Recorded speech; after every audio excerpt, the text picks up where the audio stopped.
Vamos a abrir la Biblia en el Evangelio según San Mateo, el capítulo 15. Evangelio según San Mateo, capítulo 15. Vamos a leer desde el versículo 21.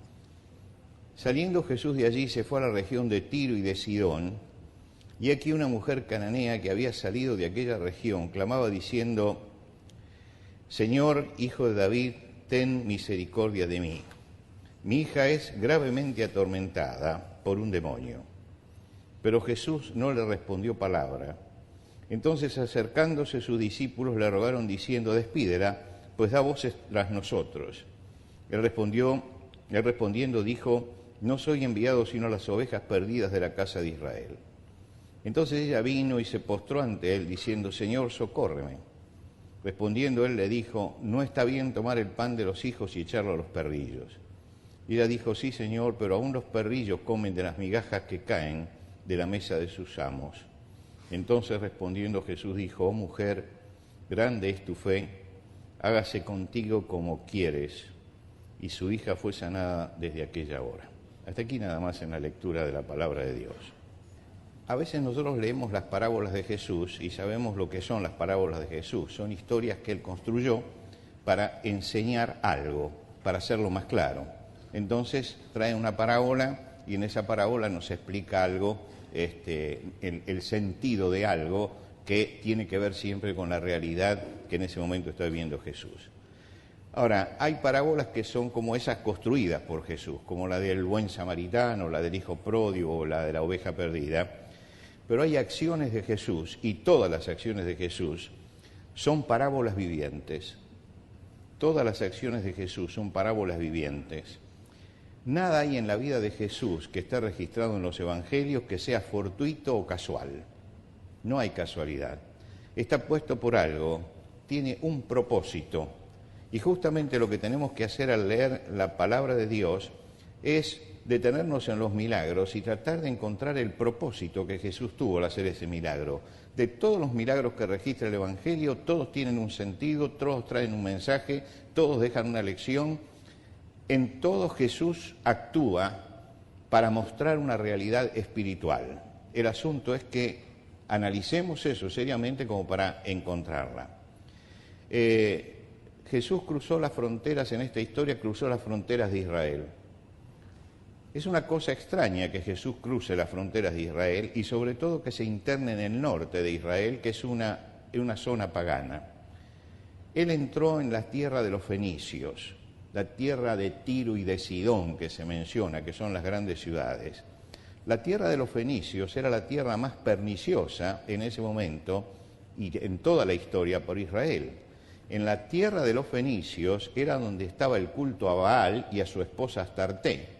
Por lo tanto, la tremenda influencia destructora que había recibido tantas veces Israel venía justamente de esa tierra que era la tierra de los fenicios.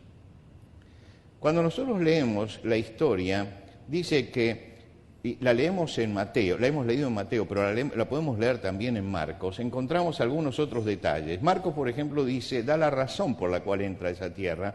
Dice, levantándose de allí vino a las regiones de Tiro y de Sidón, y entrando en una casa no quiso que nadie lo supiese, pero no pudo esconderse.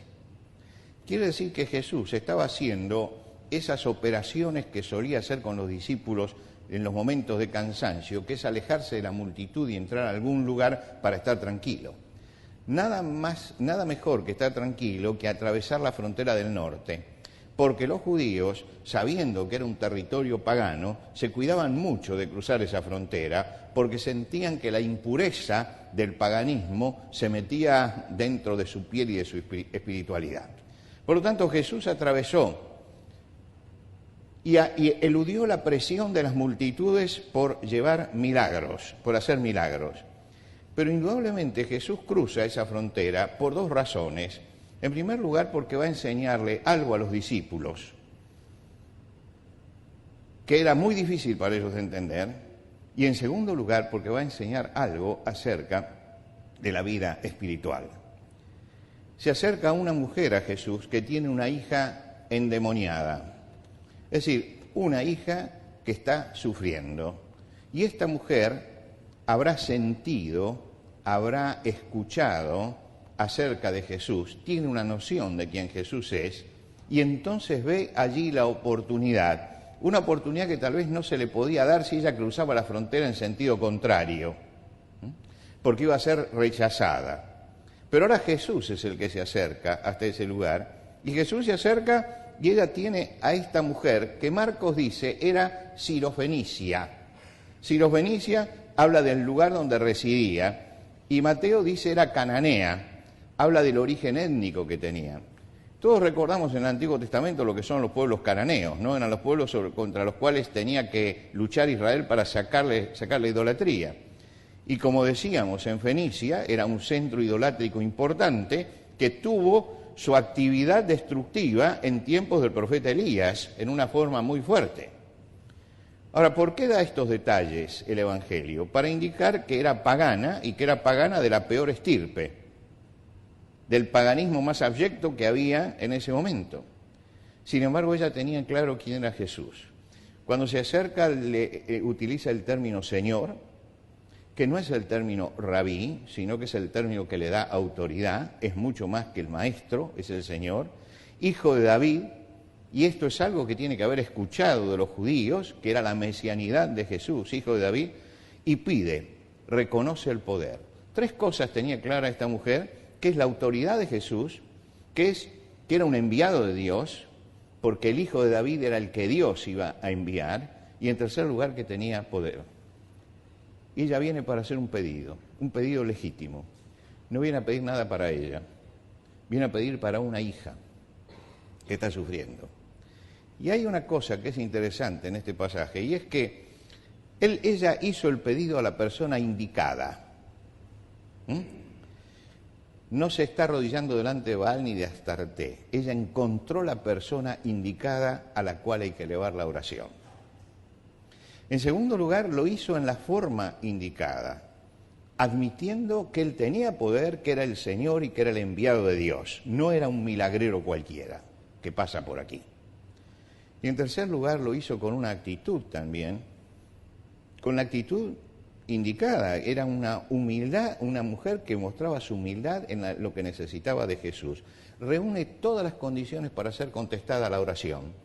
Porque la oración que Dios contesta es aquella que comprende quién es Dios y se acerca a la persona indicada, lo hace en la actitud indicada, no de soberbia diciendo, mirá lo importante que soy, sino la necesidad que tengo, y lo hace en la forma indicada y en la actitud indicada. Cuando se juntan estas cosas, estamos frente a una oración que, según nuestra idea, tiene que ser contestada. Tiene que ser contestada. Sin embargo, dice Jesús, no le respondió palabra. No recibía respuesta del único que podía darla. Claro, los discípulos entendieron el silencio de Jesús. Y sí, claro, está hablando una pagana. Y a una pagana no le puede contestar. ¿Qué le va a contestar a la pagana? El silencio de Jesús es un silencio estimulante. Es estimulante. El silencio de Jesús puede resultar, del Señor puede resultar a veces molesto, pero tiene un sentido. Ese silencio en ese momento empieza a despertar en ellos algunas cosas que muestran su falta de discernimiento. ¿Qué es lo que ellos dicen? Despídela, porque está gritando detrás de nosotros. Este es un asunto terminado. Quiere decir que el silencio de Jesús hizo brotar en ellos el espíritu nacionalista que tenían, el espíritu exclusivista que tenían, el espíritu sectario. Salió todo en una frase. Despídela. ¿Por qué? Porque ella clamaba. La palabra clamaba es un tiempo especial del verbo griego que denota que estaba hablando incesantemente, que no paraba de hablar, que ella estaba clamando permanentemente. No es que hizo el pedido y se cayó esperando qué pasaba, sino que insistía e insistía, y no solamente insistía, sino que lo hacía en voz alta, gritaba. Estaba desesperada pidiéndole a Jesús.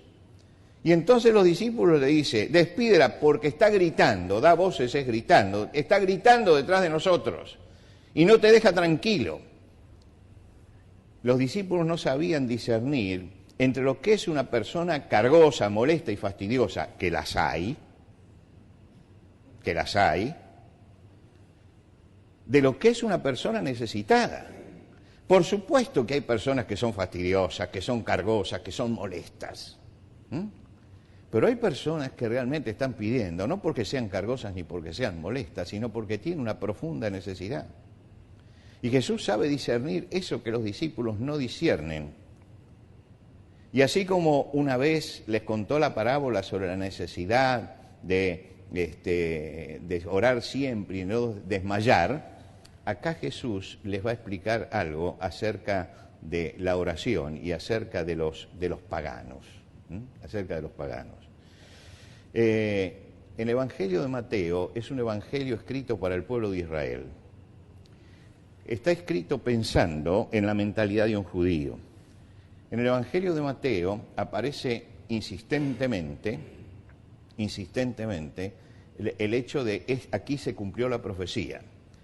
Y cuando Mateo escribe aquí se cumplió tal profecía, está pensando que el que lee conoce a los profetas o sabe de las profecías. Por lo tanto, tiene un espíritu fuertemente hebreo en su contenido.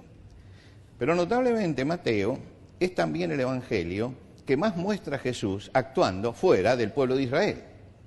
Porque Mateo, que era un discípulo del Señor y que era un apóstol, está en ese momento enseñando el evangelio de Jesucristo, pero mostrando la amplitud de criterio de Jesús, que se acerca a todos los hombres y que no viene solamente para un pueblo, sino para todos los hombres. Fíjense, por ejemplo, en el nacimiento de Jesús, él rescata el hecho de que los magos de Oriente, que eran paganos, vinieron hasta Jesús. Si usted sigue leyendo el Evangelio, aparece el tema del siervo del centurión, que viene y donde el Señor elogia la fe del centurión por encima de la fe de Israel. Quiere decir que Mateo les escribe a los judíos exclusivistas de ese tiempo, pero les va diciendo, pero fíjense lo que Jesús enseñó y lo que Jesús hizo, venía para todos los hombres. Y ahora llegamos a la mujer sirofenicia, que Jesús cruza y primero se calla. Y hace surgir todo ese sentimiento nacionalista y sectario que tenían los discípulos cuando dicen, esta mujer tiene que callarse. Jesús, por el contrario, después que hace esto y que la mujer sigue insistiendo, le da una respuesta a ella. Bueno, no soy enviado sino a las ovejas perdidas de Israel. Y los discípulos se pusieron contentos. Está diciendo, Él vino para nosotros, no para los demás, no para los demás. Y claro, esta es una frase tremenda. Es una frase tremenda porque le está cerrando la puerta. Está diciendo, yo este milagro lo puedo hacer, pero lo hago únicamente para los judíos. Lo hago únicamente para mi pueblo, lo hago únicamente para mi gente. Para eso vine. Yo creo que frente a una respuesta como esta, la mujer debe haber sentido como un balde de agua fría y escucha además que Jesús añade algo más, que Jesús le dice, no es bueno tomar el pan de los hijos y dárselo a los perrillos. Los judíos hablaban de los paganos como los perros. Jesús suaviza el término, dice perrito, ¿no? Es decir, hablando del perro doméstico, sin llegar a... Pero dice, no es bueno tomar el pan de los hijos y darlo a los demás. Y yo pienso que los discípulos que estaban atrás decían, justo, está Jesús en lo que tiene que ser. Esto es para nosotros solamente. Esto es para nosotros. Y la mujer entonces le contesta, pero Señor, los perrillos comen de las migajas que caen de la mesa de su amo. Está diciendo, yo admito que hay un amo para Israel, pero es el amo nuestro también. Y lo que se cae de la mesa puede servirnos también a nosotros. Y Jesús entonces, viendo esto de la mujer, hace el milagro. ¿Por qué? Porque la mujer se ubicó correctamente, pero insistió. Y no solamente insistió, sino que argumentó.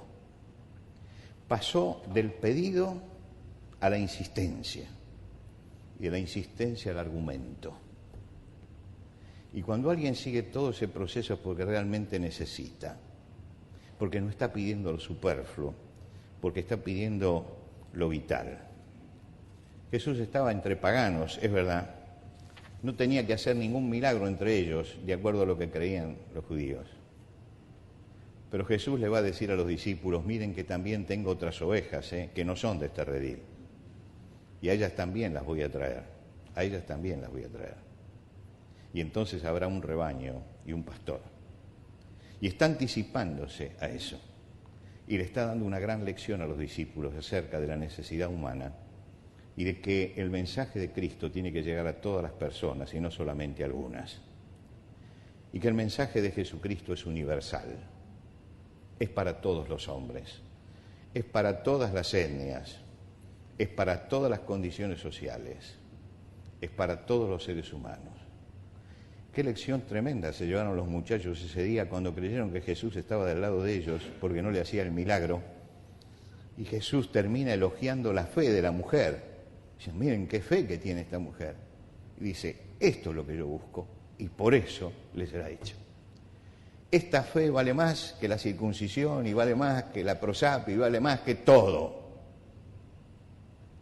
Les dio una gran lección acerca de la universalidad del mensaje de Jesucristo que tiene que llegar a todos los hombres. Esta es una cosa que tenemos que internalizar, porque muchas veces creemos que el mensaje de Jesucristo siempre es para gente como uno. ¿Me explico? Y el mensaje de Jesucristo es un mensaje que tiene que llegar a todos los hombres, a todas las personas, y tiene que tocar todos los corazones. No nos conformemos con pensar que vivimos en un país cristiano y en el mundo cristiano occidental. Si usted lee cualquier diario por encima, el de hoy, se va a dar cuenta que si hay algo que está ausente es Cristo en esta sociedad. A pesar de que está presente en templos, en cruces, no está ausente como mensaje, como presencia, como persona. Y si ese Cristo está ausente, está esperando de su pueblo que sepa movilizarse para llevar ese mensaje a todos los que lo necesitan. Que salga de la inercia que tenían los discípulos, de esto es para nosotros, y nosotros la pasamos bien, y mientras que nosotros la pasemos bien, ¿qué problema hay con los demás? Y empecemos a sentir que este mensaje es para todos. Hubo en la historia de la Iglesia y sobre todo en la historia de la Iglesia argentina cosas que eran lamentables. Yo recuerdo que cuando era chico cantábamos un coro de estos para niños, ¿no es cierto? Y el coro decía, somos un pequeño pueblo muy feliz, el Señor es nuestro guía, Él nos colma de alegría, somos un pequeño pueblo muy feliz. Fenómeno. Ahí se terminaba la fe. En que somos un pequeño pueblo muy feliz. Y nos embarcábamos ¿hacia dónde? Hacia la nada. Ese pueblo feliz que está en Cristo es el pueblo que es mensajero de Jesucristo. Y que no puede decir, como dijeron ese día los discípulos, que se calle la boca. Mandala que nos deje tranquilos. Sino que tenían que entender la necesidad del otro, entender el corazón del otro y acercarse al corazón del otro y a la necesidad del otro. Y esta fue la primera gran lección. Una lección para adentro. La gran parábola de Jesús aquí fue para los discípulos en primer lugar. Y la segunda tal vez sea para nosotros que oramos al Señor. Esta mujer fue ignorada, fue desalentada, fue rechazada por Jesús. No estoy exagerando. Si usted lee y se pone en el lugar de la mujer, esta mujer primero fue ignorada porque rogaba y Jesús no hablaba, y después fue desalentada porque le dijo, no vine para esto, y fue rechazada. ¿Por qué? Porque no vine para los perrillos. Fue casi una ofensa para la mujer, y dura. Pero esta mujer, a pesar de ese silencio, de ese desaliento y de ese rechazo, que no era tal, porque Jesús estaba preparada para mostrarse. Pero toda esa apariencia de que Jesús me ignora, de que Jesús me desalienta, de que Jesús me está rechazando, que estaba únicamente en la imaginación de ella, pero que no estaba en la realidad del corazón de Jesús. A pesar de ello, ella pide, ruega y argumenta. Pide, ruega y argumenta. La palabra de Jesús es: oh mujer, grande es tu fe, hágase contigo como quieres. Es una mujer pagana, no pertenece a la estirpe de Israel, pero tiene fe y confía en quien debe confiar. La carta a los Hebreos dice: sin fe es imposible agradar a Dios. La fe que salvó a esta mujer no estaba en los dioses cananeos, como la fe que tiene que salvar a nuestro pueblo no está en los ídolos populares que tiene por allí. Tiene que estar puesta en quien debe estar puesta, en Jesucristo. Y ella puso su fe en Jesucristo. Hay una promesa que nos llega a nosotros a través del profeta Jeremías. Una palabra de Jesús que dice: clama a mí y yo te responderé. Clama a mí y yo te responderé. Y es muy fácil de recordar, muy fácil de recordar, porque es Jeremías 33:3. Los tres juntitos, ¿vio? Clama a mí y yo te responderé. Mis hermanos, muchas veces confiamos en el linaje que tenemos religioso, o en las obras que hacemos, o en la religión que practicamos, o en los ritos que efectuamos. El Señor busca nuestra fe, nuestra confianza en Él, y que nos pongamos en sus manos. Y cuando avanzamos hacia Dios, muchas veces vamos a sentir que chocamos con lo que creemos que es la indiferencia, o la negativa, o el rechazo. Pero Dios está siempre allí presente para tendernos la mano en toda oportunidad. Por lo tanto, los discípulos que estaban allí entendieron algo esa mañana con Jesús.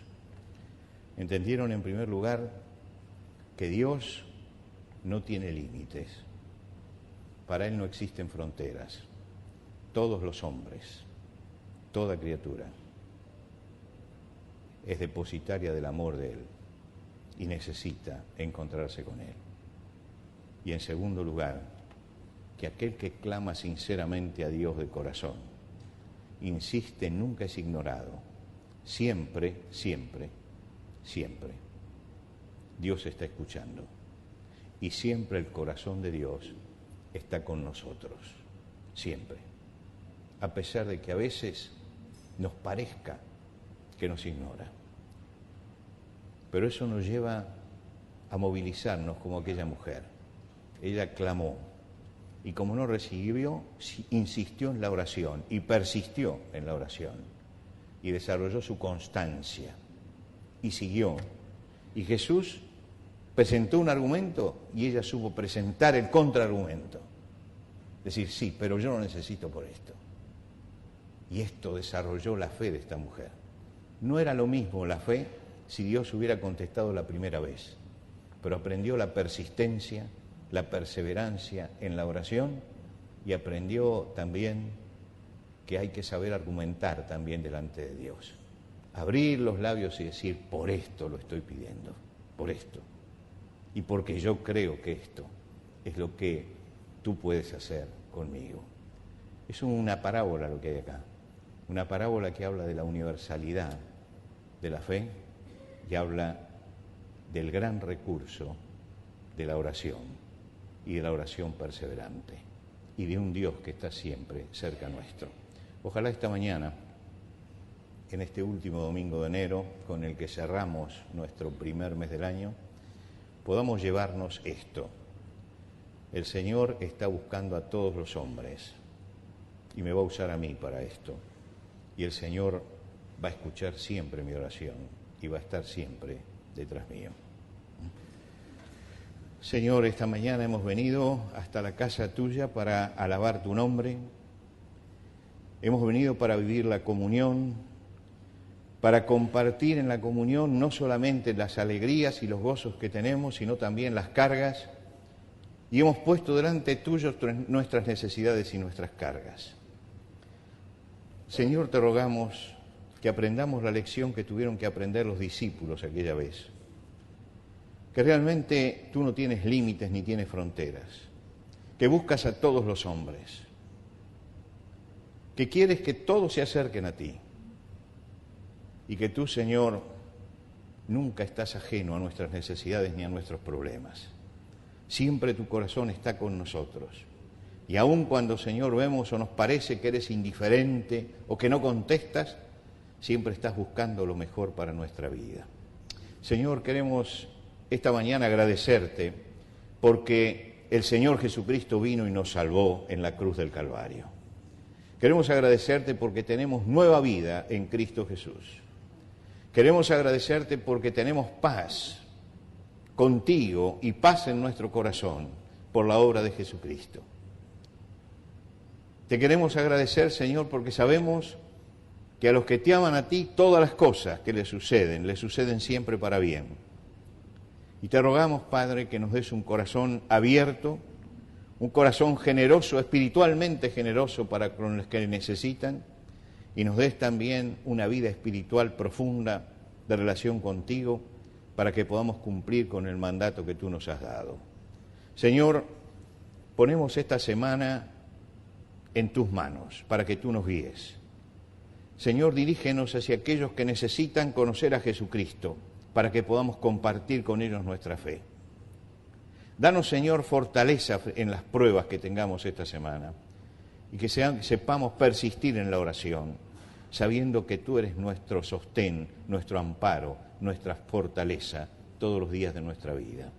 Señor, al despedirnos, te rogamos que la paz tuya continúe en nuestros corazones y esta actitud de alabanza y de adoración que hemos tenido esta mañana sea una actitud permanente esta semana en nuestra vida.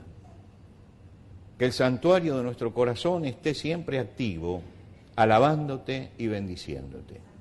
Y Señor, danos ahora al despedirnos que podamos salir fortalecidos espiritualmente y que podamos dar ánimo a los hermanos que están pasando por dificultades y por pruebas y que podamos, Señor, vivir también un momento de comunión al retirarnos.